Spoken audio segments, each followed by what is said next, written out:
Hi friends, Taylor here. Happy Easter. I know it was last week, but I'm saying it again today to remind us of the fact that we can be Easter people every day. We have a Savior that died on a cross and then did the unimaginable. He rose 3 days later, and he did it all for you and for me. Because he lives, we can live. And so let's choose to be Easter people. So all right, we are entering a new series today called Heroes, and we're going to look at some pretty famous characters in the Bible over the next 4 weeks. And we're going to explore them from the Old Testament. But before we get to that, I have a question for you. Who is your hero? In your life right now, if you had to name someone, who is your hero? Now, according to definition.com, a hero is this: a person who is admired or idealized for courage, outstanding achievements, or noble qualities. So, with this in mind, I'll ask you again, who is your hero? But more so, why? Now, we all know the superheroes of today. You might be a Marvel fan, or maybe you are strictly DC. I know that can be a heated discussion for some of you. Either way, superheroes usually can do the unimaginable, remarkable things that they usually save the world, right? They might have super strength or be able to fight off enemies, or a power of some kind that allows them to fight for justice. But we're not going to dig into Marvel or DC superheroes today. We're going to dig into real life heroes. And I believe these two things are true about all real life heroes. The first one, God uses ordinary people to do extraordinary things. And then number two, heroes step out in faith. They fight fears and they're brave. So today, I want us to look at a pretty dang cool superhero of the Old Testament. And it's actually a she. Her name is Esther. There is a whole book of the Bible named after her. The book of Esther, it's found in the Old Testament. It's right after the book of Nehemiah and before the book of Job. It has 10 chapters, and we don't really exactly know who wrote the book. But a really cool, interesting fact about the book of Esther is that God is not actually mentioned one time in the book. It is the only book of the Bible that God isn't directly mentioned. Now, we will see that God is very active in the story of Esther, but his name is never recorded. Now listen, y'all, the book of Esther is seriously scandalous. It is the stuff that movies are made of. It's got all of it, secrets and revenge and beauty pageants and deception and plots of murder and more. But in all of that, we find a hero emerge, and it changes everything. So I'm going to summarize the plot here, so bear with me. So Esther was a Jewish girl who lived in the 5th century BC. Her parents were killed and she became an orphan, but her uncle Mordecai took her in and raised her as his daughter. The king of Persia at the time was a man named Xerxes. In the first chapter of Esther, we hear the account of when the queen of the time, Queen Vashti, disobeyed the king's orders. She didn't want to be queen anymore, and she laughed in his face. So the king got rid of her as a queen. A while later, the king decided to find a new queen. It's during this search that Esther and Mordecai come onto the scene. Mordecai told Esther she would need to hide that she is a Jew and go to this banquet where the king would choose a new queen. Well, Esther was very beautiful, and the king picked her to be his new queen. But now enter this bad guy named Haman. He was like the king's right-hand man, and he did not like the Jewish people and didn't really like Mordecai. So Haman decided to destroy all of the Jewish people, which were also Esther's people. Now remember, the king was unaware that Esther was Jewish. So what does Esther do? She did not want her people to be destroyed.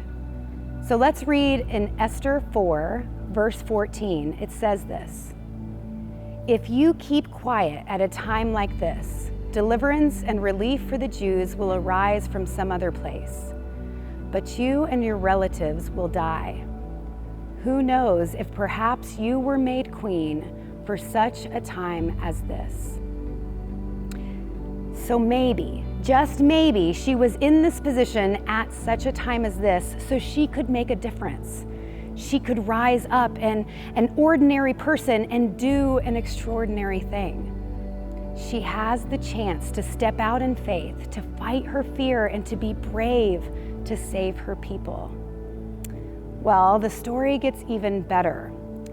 So Esther knows that the king has this crazy rule. No one comes to meet the king without being invited, unless they want to die, even the queen. So she knows that she has to go and plead for her people and also for herself. But this will mean putting herself at the king's mercy. So she has a choice. Go to the king, tell the truth, and maybe be killed, or don't go, and her people would be killed. So we read in Esther chapter 4, verse 16, her decision and response. "Go and gather together all the Jews of Susa and fast for me. Do not eat or drink for 3 days, night or day. My maids and I will do the same. And then, though it is against the law, I will go in and see the king. If I must die, I must die." Well, what happens? I hope you'll read the rest of the book of Esther for yourself, but I'll go ahead and tell you how it ends. Esther does persuade the king to save her people. Not only that, the king turns around and ordered the men who wanted to kill all the Jews to be killed. Not only did Esther save her people, she helped to prevent the enemies of Israel from ever trying again. So think about how this story could have ended if Esther had not been brave enough to go to the king. Esther was living the good life. She was the queen, living in safety and luxury. She was comfortable. But yet, think about how she felt putting on her royal robes and walking to meet the king to unveil this plot that could have been leading to her death. So here's the deal. Maybe you aren't facing a king who will kill you if you enter uninvited. But each of us at some point in our lives face these moments where we have to choose. Who am I? Am I gonna do the right thing or the easy thing? Am I gonna do what's best for me even if it hurts those I love? What about if nobody would ever know any different? Esther made a difficult choice. She could have stayed silent and not gotten involved, but she risked her life to do what is right. Esther shows us that heroes always find the courage to make the right choice. So as students, many of the choices that you face aren't nearly as difficult as Esther's. Most of the choices are pretty routine. Some decisions are no-brainers. Am I gonna wear this t-shirt or this t-shirt to school? Am I gonna eat Rice Krispies or Cheerios for breakfast? Will I sit by this person or that person at lunch? Will I choose to scroll Instagram or do my homework? These choices may sometimes seem tough, but they're not the choices we're talking about. Sometimes it's hard to know what's right and what's wrong. Do you have the strength to make the right choice even when it's hard? Have you ever made the choice to befriend the new kid in school? Or what about the choice to stand up for the kids that are being bullied and pushed around? Would you be brave enough to step in and defend a fellow student who looked different or acted different or gets picked on just for being different? Have you ever had to make a choice between right or wrong when all your friends have already made the wrong choice? Peer pressure can make even the simplest choices really difficult. You know in your heart what the right choice is, but are you willing to be rejected by your friends to do what's right? Making the right choice is never easy. That's what makes it so heroic. When we stand up for what's right, we show other people the right thing to do. God can use us to give others the courage to do the right thing, and He can use us to direct other people to Jesus. So let's look at Esther 4:14 again, and this famous line in the book. If you keep quiet at a time like this, deliverance and relief for the Jews will arise from some other place, but you and your relatives will die. Who knows if perhaps you were made queen for such a time as this. So think about your life right now, your friends, your family, situations in your life right now. Some of you have pretty tough situations you're in, and maybe no one knows about it, but God knows. Remember when I told you at the beginning that God wasn't mentioned at all in the book of Esther? What we see, though, is that God was moving and acting in every step that was taken. He never left Esther. He was not distant or absent. He was working in the story all along. He is saying that maybe you are here in this moment at this time with these people to let God work behind the scenes for you. What it requires is for you to be brave and honest and to take those steps that only you can take. Maybe you have a friend that you are aware is going down a wrong path. Would it be simple to just stay silent? Maybe God has put you right in their path to speak truth to them and go to them like Esther went to the king. She took a chance saying something that might make them angry.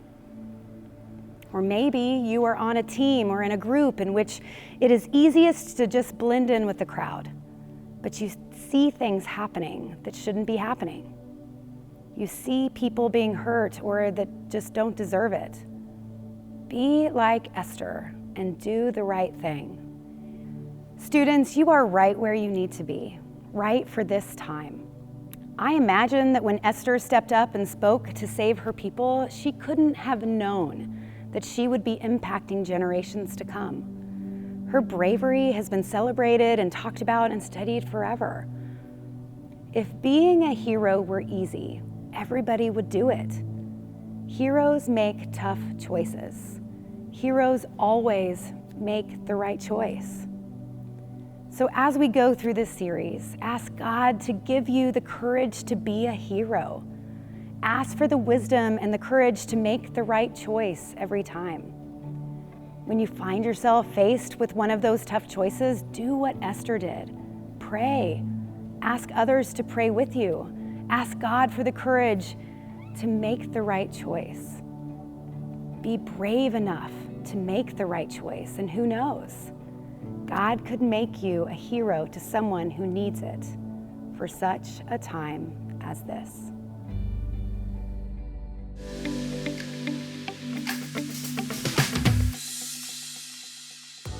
Okay, my favorite superhero is Spider-Man, just because I've always just loved Spider-Man ever since I was little. I was him for Halloween like 3 years in a row one year.